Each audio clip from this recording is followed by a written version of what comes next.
초고마진을 벌어들이는 기업 같은 경우에는 사실 이제 시장의 평가가 좀 높아요.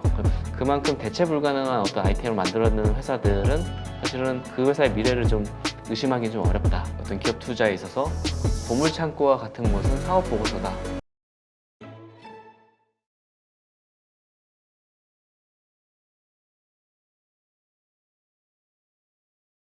그러한 생각하시는 종목들 가운데서 몇 가지만 좀 소개해 줄 수 있나요? 네, 이제 책에서도 제가 8가지 유형을 있다고 말씀을 드렸는데요. 이제 첫 번째로 소개해드릴 유형은 이제 글로벌에서 최고 경쟁력을 가진 기업. 사실 이제 삼성전자나 현대차만 사실 최고가 아니라 우리나라 중견기업이나 중소기업들 중에서도 세계를 호령하는 기업들이 있거든요. 그러니까 그런 기업들 같은 경우에는 사실 이제 굉장히 경쟁 우위가 높고 위기가 와도 그것을 극복해낼 만한 역량이 있고 사실 재무구조도 굉장히 좋은 회사들이 많기 때문에 이제 그런 회사들을 사실 이제 고를 수 있을 텐데 경쟁 우위의 요소는 이제 기술력이랄지 생산성이랄지 브랜드력이랄지 그게 또 이제 마진으로 드러나는 경우가 많습니다. 제가 이제 기업 탐방을 좀 많이 다니다 보니까 그러게요. 지금 뭐 증권가에서 기업 탐방왕으로 불리신다고. 근데 뭐 매일 한 회사 정도 탐방을 하시는 건가요? 그 매일 기업을 이제 한두 개 정도씩은 이제 기업 미팅을 하고 있고요. 그러다 보니까 저도 이제 이번에 책을 쓰면서 제가 얼만큼 활동했나 한번 따져봤어요. 보니까 한 11년 동안 한 1,100개 이상 기업에 대해서 한 2,500회 정도 미팅을 했더라고요. 온라인, 오프라인 다 합쳐서. 그러다 보니까 이제 관리 가능한 종목도 6, 700개가 됐고, 그래서 이제 많은 종목들을 이제 보는 걸로 알려져 있는데요. 그런 어떤 많은 기업 미팅 중에서도 생각나는 기업이 하나 있어요. 이제 리노공업이라고 사실 이제 IT 리노공업. 네, 이제 IT 부품 회사거든요. 이제 반도체 이제 검사 장비, 테스트 소켓과 핀을 만드는 회사인데 제가 2014년도에 이제 부산으로 처음 탐방을 갔었는데 그 기업 같은 경우에는 이제 굉장히 인상적이었던 것이 사실은 대표이사가 직접 라인을 매일매일 돌고 있었고요. 이제 그런 것들을 이제 저는 이제 라인 관리자라고 생각하고 그냥 인사를 하고 지나쳤는데 미팅 자리에 다시 와서 물어보니까 대표이사님이라고 하더라고요. 그만큼 이제 대표의 어떤 자세가 사실 굉장히 다르다라고 볼 수 있고 그 기업 같은 경우에는 사실 2009년 어떤 글로벌 금융위기가 왔을 때에도 영업이익률이 30%였거든요. 네. 그러니까 10년, 20년, 30년 동안에도 평균 영업이익률이 30에서 40% 사이로 왔다 갔다 하고 있습니다. 그만큼 사실은 자기만의 아이템을 가지고 경쟁 우위를 가진 어떤 기업이 사실 계속 그 기업의 길을 가고 있는 과정이기 때문에 어떤 경제적인 외적인 어떤 변수들이 나온다 할지라도 이익률이 조금 깎일 수는 있겠지만 사실은 별 불편함이 없는 거죠. 그런 기업들처럼 어떻게 보면 글로벌하게 가장 경쟁력이 있는 회사들을 발굴해야 되고 리노버 같은 경우에 또 특이했던 점은 사실 대체할 수 있는 그 아이템을 대체할 수 있는 회사를 글로벌하게 찾지 못했다는 거예요. 그렇기 때문에 사실 삼성전자 하이닉스도 아주 수많은 벤더 중에 하나이고 많은 IT 기업들이 삼성전자 하이닉스 매출 비중이 높잖아요. 네. 근데 이 기업 같은 경우는 굉장히 낮습니다. 뭐 5% 이래요. 나머지는 뭐 TSMC나 인텔, 퀄컴 이런 글로벌 회사들이 그 부산 시골에 와가지고 다 그 부품을 달라고 하는 거거든요. 그만큼 대체 불가능한 어떤 아이템을 만들어내는 회사들은 사실은 그 회사의 미래를 좀 의심하기 좀 어렵다라고 보고 있고요. 다른 사례 같은 경우에도 사실 제가 이제 투자를 하면서 가치주에서 사실은 이제 성장주로 다시 재진화하는 기업을 제가 생각하는 투자의 최고의 경지로 제가 꼽습니다. 이제 그런 기업들 같은 경우에 보통 이제 좀 의아하실 수 있으세요. 왜냐면 많은 기업들이 성장 산업을 만나서 성장을 하고 성숙기로 진입하면서 어떻게 보면 성장률이 좀 떨어지잖아요. 그렇죠. 그래서 이제 돈은 잘 버는데 이제 성장률이 떨어지니까 좀 투자 매력이 떨어지면서 좀 저평가를 받는 경우가 있는데 이제 그런 기업들 가운데 이제 소수의 기업들은 어떤 경쟁 우위가 뚜렷하거나 아니면 어떤 산업의 어떤 시대적 흐름이 바뀌면서 다시 재차 성장주로 다시 발돋움하는 경우가 있거든요. 무척 소수의 사례지만 그런 기업들 같은 경우에는 정말 발굴하는 데 있어서 이제 가슴이 벅찰 만큼 굉장히 이제 영감을 많이 주는 회사고요. 예를 들면 과거에 지금은 이제 포스코 퓨처엠으로 알려진 2차전지 소재, 음극재부터 양극재까지 뻗어나가는 소재 회사지만 과거 10년 전에는 항상 돈은 잘 버는데 이제 포스코와 같은 모회사한테 이제 내화물을 그러니까 아주 뜨거운 이제 고로에서 견뎌야 되는 내화물을 만드는 회사다 보니까 전통 산업에 속해 있었고 사실은 이제 PER도 5배도 못 받는 그런 기업에서 사실 지금은 그때 당시 때 시가총액은 한 5천억 정도였거든요. 네. 근데 이제 불과 작년 같은 경우에 이제 2차 전지가 워낙 핫했을 때 시가총액이 이제 50조까지 갔으니까 이제 그런 사례들이 사실 가치주에서 성장주로 다시 진화하는 사례라고 볼 수 있을 것 같아요. 네. 그래서 책에서도 독과점 수준의 기업이 변화할 때를 주목하자 이렇게 이제 언급을 하신 것 같아요. 네, 맞습니다. 네. 자, 요 사례 말고 또 다른 게 있을까요? 종목들이? 이제 사실 이제 사례들이 굉장히 이제 책에 많이 적혀 있거든요. 여덟 네. 가지 유형에 대해서 이제 적어도 두 종목 이상씩 사실 이제 말씀을 많이 드렸는데, 예를 들면은 방금 말씀하신 독과점 수준의 기업이 사실 이제 내수 기업이라고 하면은 성장성에 제한이 있다라고 평가되기 때문에 그렇죠. 어떻게 보면 고평가를 좀 주기 어렵다라는 게 이제 인식적인데, 그런 내수용 기업이라 할지라도 어떤 기술적 변화나 이런 것들에 의해서 사실 큰 어떤 그 성장성을 높일 수 있는 어떤 환경을 마련할 수 있거든요. 그러니까 예를 들면 이제 한 10년 전, 10년도 더 전에 이제 더전비존이라는 소프트웨어 회사가 있었는데 네. 그 회사는 이제 ERP 기업이지 않습니까? 그렇죠. 전사적 자원 관리하는 소프트웨어를 이제 각 기업이나 이제 아니면 회계 사무소 같은 데다 이제 사용을 하는 기업인데 그 기업이 사실 이제 그런 어떤 소프트웨어의 클라우드화가 시작되면서 그게 딱 클라우드 시장이 열린 게 2012, 13년이었거든요. 그때 이제 해외 시장에서 먼저 열렸고 이제 한국 시장도 그 다음에 왔는데 굉장히 선제적으로 투자를 했어요. 왜냐하면 한국에서 가장 큰 인터넷 기업은 네이버지 않습니까? 그렇죠. 네이버도 사실은 대규모 그 클라우드 센터를 2013년도에 강촌의 각 클라우드라고 그걸 지었거든요. 네. 근데 네이버보다도 2년 앞서서 2011년도에 강촌에 데이터 센터를 먼저 지으면서 클라우드의 어떤 그런 세계화, 그런 어떤 시장을 이제 점령하는 그런 어떤 시장을 예측하고 먼저 선투자를 해서 결국에는 그런 어떤 독과점 되어 있는 세무사를 중심으로 하는 ERP를 일반 기업까지 다 확산을 시키면서 굉장히 소프트웨어 회사로서는 이제 좀 보기 드물게 성장을 했던 그런 사례들이 있듯이 저희가 생각했었을 때 어떻게 보면 그 기업의 성장의 한계라는 것이 사실은 어떤 환경 변화나 기술적 변화로 인해서 충분히 성장을 할 수 있는 기회를 맞이하기도 한다라는 것은 사실 많은 사례들을 통해서 저희가 알 수 있었습니다. 그러면 그 8가지 유형 가운데서 초고마진 기업 여기도 이제 주목을 하자 이런 말씀하셨는데 네. 그 보통 그 납품 업체들 우리가 소위 을이라고 표현하는 네. 대기업들에 납품하는 중소기업들은 그 영업이익을 그렇게 막 회사에 대해서 공개하고 싶어 하질 않더라고요. 왜냐하면 네. 이익률이 높다라는 게 알려지면은 이 원청 업체에서 자꾸 깎으려고 한다. 네. 전문용어로 CR이라 그래서 코스트 리덕션이라 그래서 음. 계속 이제 제품 가격이나 서비스 가격을 깎으려는 행위들이 늘 있죠. 그렇죠. 그런데 초고마진 중소형 기업들 가운데서 그런 기업들이 있나요? 사실은 이제 많지는 않습니다. 잠깐 마진이 높아졌다가도 그게 유지 가능한 수준이어야 되는데 다시 내려오고 말씀하신 어떤 대기업으로부터 CR을 당하기도 하고 혹은 이제 경쟁자들이 출현하면서 결국 마진이 낮아지는 거거든요. 근데 기업들 중에서는 오랜 기간 동안 사실 이제 마진이 이렇게 높은 것을 유지하는 기업들을 볼 수가 있는데 그런 기업들에 대해서는 저도 이제 탐방 가기 전부터 굉장히 궁금해요. 이 고마진이 어떻게 유지될 수 있는가? 사실 그런 어떤 사례가 과거에 이제 케어젠이라는 헬스케어 기업이 있었는데 맞아요. 네. 그 회사가 이제 2014년도 말에 상장을 했거든요. 제가 상장했을 때부터 이제 미팅을 하고 이제 지켜봐 왔는데 처음 상장했을 때 마진율이 거의 40% 후반이었거든요. 그래서 한국 기업 중에서 OP 마진 영업이익률이 40% 후반을 보이는 기업이 사실상 거의 없습니다. 역사적으로도요. 그래서 처음에 저는 안 믿었어요. 이거 마진이 너무 높은데 상장을 위해서 사실은 좀 마진을 어떻게 보면 인위적으로 좀 높인 거다라고 생각을 했는데 1년이 지나고 2년이 지나도 계속 40%에서 50%의 수준의 마진을 기록하더라고요. 그래서 이제 그 기업을 탐방 가보니 그 기업 같은 경우에 이제 펩타이드 기반으로 여러 가지 뭐 얼굴 피부 미용이랄지 이제 헤어 쪽이랄지 그런 제품을 파는데 대부분 수출용이었거든요.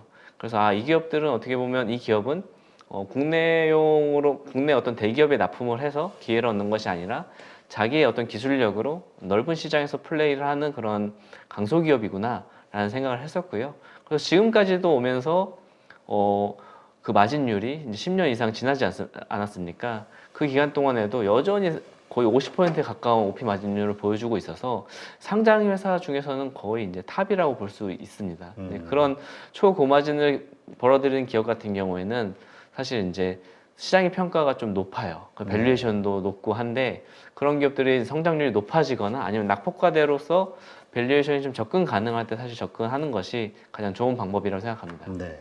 근데 그 우리가 좀 민족성이 좀 화끈한 걸 좋아하잖아요. 빠른 시간 내에 어떤 성과가 나오기를 바라고 네. 오르기를 바라고 네. 그러다 보니까 지금 재무제표라든가 이익은 안 나고 뭐 하여튼 좀 엉망이더라도 이 성장주 기대감을 주는 여기에 돈과 수급이 쏠리니까 네. 그것들의 급등이 자주 일어나잖아요. 맞습니다. 그래서 이러한 말씀하신 기준, 합리적인 기준에 의해서 평가한 주식들보다 그런 주식들에 더 소위 테마주 네. 여기에 쏠리는 분들이 많거든요. 맞습니다. 근데 책에서도 잃지 않는 주식 투자를 좀 언급을 하셨는데 예. 이러한 투자 매매 습관, 개인 투자자들이 돈을 벌 수 있을까요?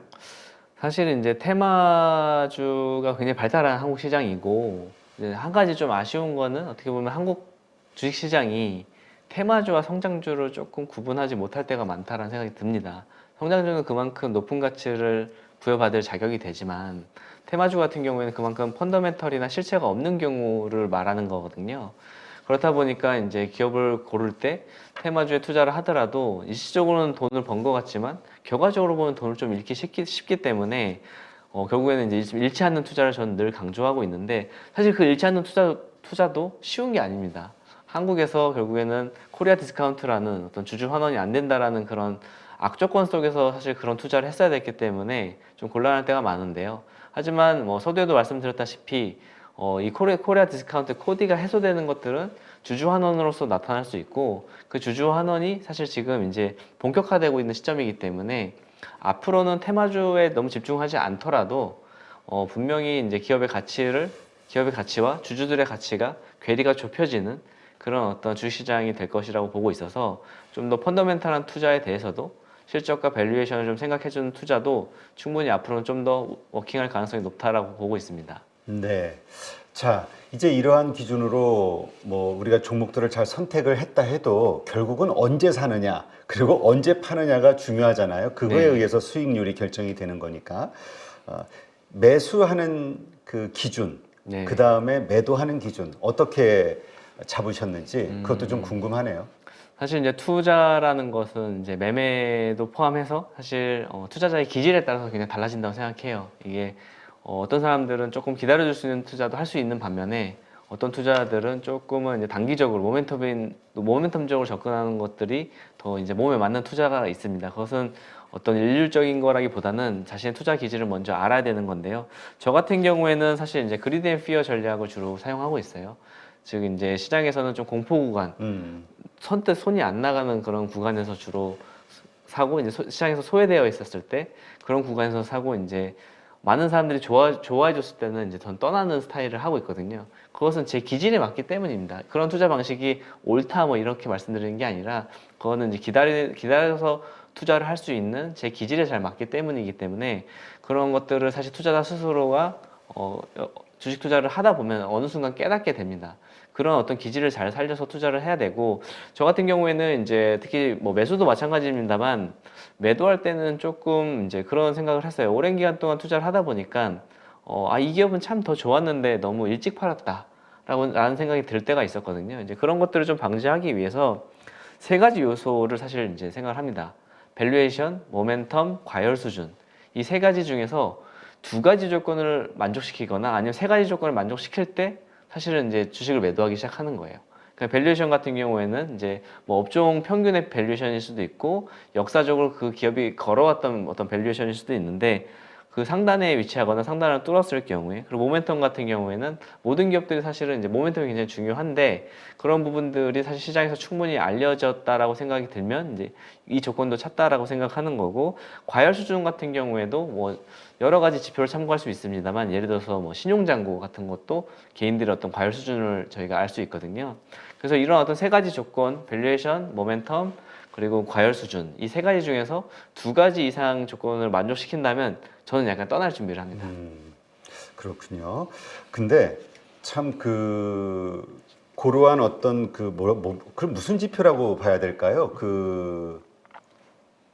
어떤 시장의 그 분위기 네. 그것을 이제 그런 식으로 보시기도 하지만 일반적으로는 이제 보통 차트를 보고 분석을 하는 분들도 많잖아요. 네.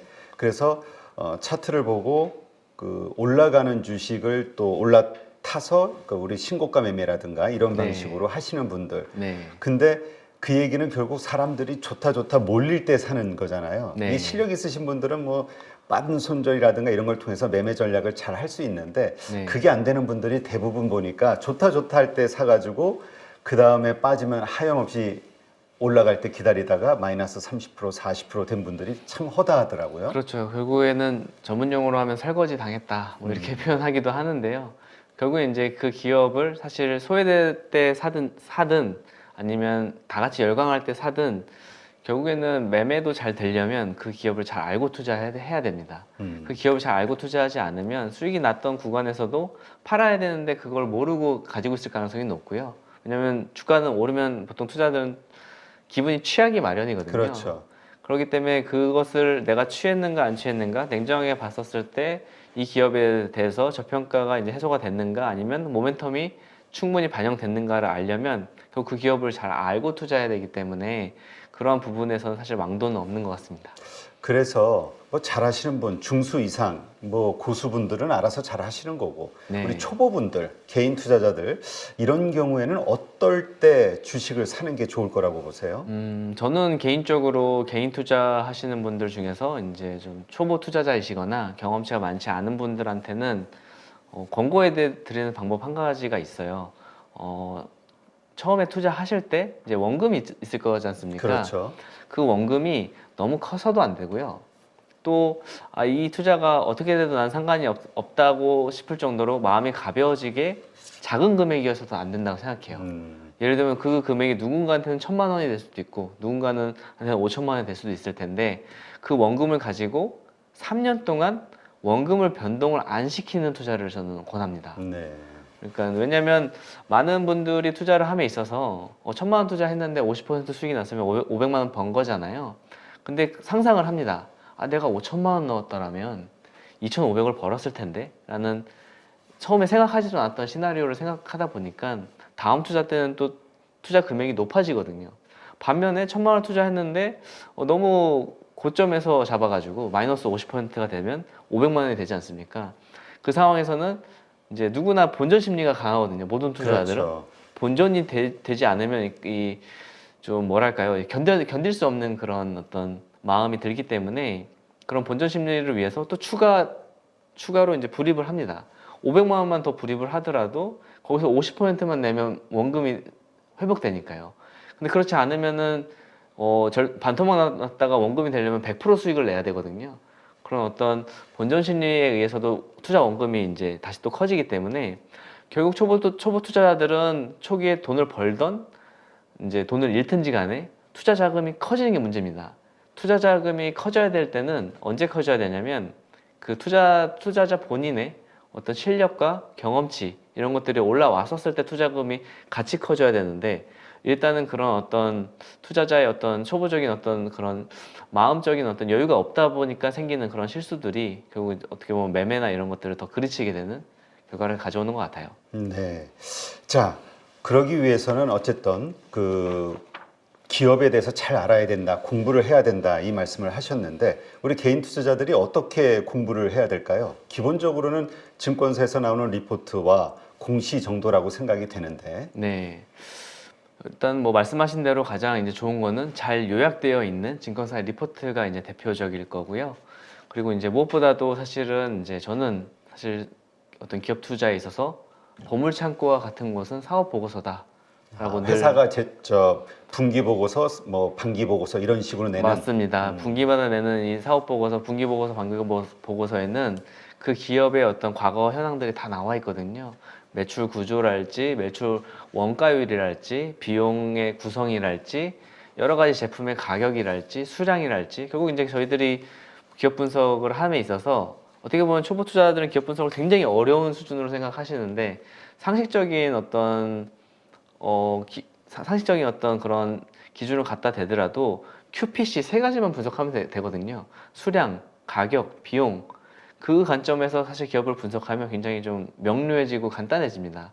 그렇기 때문에 사업 보고서를 좀 활용하는 부분이 굉장히 기초를 탄탄하게 만드는 데는 큰 도움이 되고, 당연히 증권사의 리포트를 통해서 최근의 현황도 알아야 되고, 그 기업과 관련된 어떤 산업 뉴스나 그 기업에 직접적으로 관련된 뉴스 같은 것들도 이렇게 보면서 어떻게 보면 좀 왕도가 없는 것 같아요. 지름길은 전 없다라고 생각하기 때문에 그러한 부분에서는 관심 종목들에 대해서는 비교적 좀 긴 시간 동안에 분석을 하고 나서 투자 타이밍을 잡는 게 좋다라고 생각합니다. 네, 그 증권사에서 나오는 리포트 다들 그 인정은 하는데 최근에 들어서는 그 좀 신뢰를 잃어서 그럴까요? 좀 불신풍조가 있어요. 네. 일단 리포트를 보셨을 때 가장 중요하게 제일 먼저 확인하시는 부분이 어디가 있을까요? 일단은 증권사 리포트 같은 경우에는 이제 조금 투자들이 오해하시는 것도 있는 것 같아요. 이제 애널리스트라는 직업은 주가를 맞히는 데 있지는 않다라고 저는 생각하거든요. 물론 리포트의 양식에 맞추기 위해서 목표 주가를 넣긴 하지만, 결국 중요한 거는 그 애널리스트가 공부한 어떤 방대한 배경 지식과 최근의 어떤 정보를 사실은 업데이트하면서 그 기업의 흐름을 이제 관찰하는 거거든요. 근데 이제 애널리스트 리포트의 어떤 목표 주가를 보고 오해를 할 수 있습니다. 왜냐면 기업은 마치 생물처럼 늘 변화하거든요. 외부적 요인이나 내부적인 어떤 변수에 의해서 기업들의 가치는 늘 계속 변하는데, 그걸 특정 시점에 특정 가격을 적어 놓는 행위가 절대적인 기준은 될 수가 없는 겁니다. 그래서 결국 그러한 부분들은 리포트를 통해서는 방대한 지식과 최신 정보를 업데이트하는 정도로만 참고를 하자. 그리고 애널리스트들의 포지션은 사실 되게 탄력적이기가 힘들어요. 저희 투자자는 뭐 3년, 5년 이렇게 여유 있게 투자도 하지만 지난주에 내린 의사결정을 이번 주에 바꾸어야 될 수도 있거든요. 네. 그런 탄력적인 어떤 의사결정의 변동이 필요한데, 애널리스트 같은 경우에는 갑자기 바이 의견을 냈다가 갑자기 셀 의견을 내기 어렵습니다. 그 의사결정의 유연성 때문에 어려운 것도 있지만, 두 번째로는 해당 기업에 대해서 안 좋은 얘기를 썼었을 때 그 기업 탐방을 가기 어려워요. 그 기업 탐방을 가기 어렵다고 하면은 리포트가 제대로 나오기 어렵거든요. 그런 기업과의 관계도 있기 때문에 그런 부분을 좀 잘 유념해서 그렇게 활용하시면 될 것 같습니다. 네, 알겠습니다. 자, 숨어있는 명품 우량주로 승부하라. 네, 앞으로 3년 코리아 디스카운트가 사라진다. 제발 이런 시장이 만들어졌으면 좋겠네요. 그래서 네. 이런 것들이 사라지게 되면 진짜 중장기 우량주에 대한 투자, 그래서 지속적으로 우상향 갈 수 있는 기업들이 증가할 수 있는 그런 시장 환경이 만들어지지 않을까 기대가 됩니다. 네네. 네, 그런 세상을 위해서 같이 노력하시는 걸로 네, 참고하시기 바랍니다. 자, 오늘 이렇게 좋은 인사이트 함께 해주신 김기백 펀드 매니저님 고맙습니다. 감사합니다.